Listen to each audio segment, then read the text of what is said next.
अस्सलाम वालेकुम वरहमतुल्लाहि वबरकातुहू। यूट्यूब पर मुझे देखने वाले मेरे सारे दोस्तों, उम्मीद करता हूँ आप सब खुश होंगे, खैरियत से होंगे, अल्लाह के हिफ्ज़ व अमान में होंगे। दोस्तों, क्या आपको मालूम है मुसलमान कलमा पढ़ने के बाद, ईमान लाने के बाद, कुरान मजीद फुरकान हमीद को मानने के बाद भी उसका इनकार करते हैं। हाँ, ये ज़रूर है कि वो ज़बान से इनकार नहीं करते, लेकिन अमल से इनकार करते हैं। तो मैंने सोचा ये अमल आप ना करें जिसके करने की वजह से आप भी कुरान मजीद का इनकार कर बैठें और आपको मालूम भी ना हो वो अमल क्या है, आप कैसे इस अमल को करके कुरान मजीद का इनकार करते हैं। ये बात अल्लाह ताला कुरान मजीद में फरमा चुका है। सूरतुल कलम 68 नंबर पे ये सूरत है।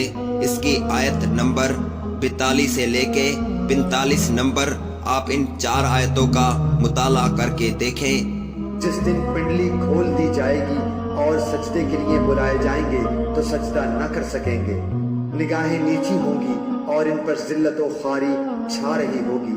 हालांकि ये सजदे के लिए उस वक्त भी बुलाए जाते थे जबकि सही सालिम थे। बस मुझे और इस कलाम को झुटलाने वाले को छोड़ दे। हालांकि ये सजदे के लिए उस दिन भी बुलाए जाते थे जबकि ये सही और सालिम थे। फिर अल्लाह अपने नबी से कहता है, बस तू मुझे और इस कलाम को झुटलाने वालों को छोड़ दे। हम इन्हें इस तरह आहिस्ता आहिस्ता खींचेंगे कि उन्हें मालूम भी न होगा और मैं उन्हें ढील दूंगा।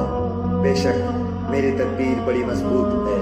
दोस्तों, यहाँ पर गौर व फिक्र करने की ये बात है, जिन लोगों को हम नमाज पढ़ने की दावत देते हैं, नमाज की उनको अहमियत समझाते हैं, नमाज अल्लाह का फरमान है, हुक्म है, ये बताते हैं, फिर वो सही और सालिम भी होते हैं लेकिन नमाज पढ़ने नहीं आते, तो ऐसे लोगों के बारे में अल्लाह फरमाता है कि ये लोग मेरे कलाम कुरान मजीद को झुटलाते हैं। लिहाजा जो क़यामत के दिन उठाए जाएंगे इस बात पर यकीन रखते हैं, उनको चाहिए कि नमाज की पाबंदी करें, नमाज को अदा करें हर हाल में, वगरना वो कुरान को झुटलाने वालों में शामिल हो जाएंगे।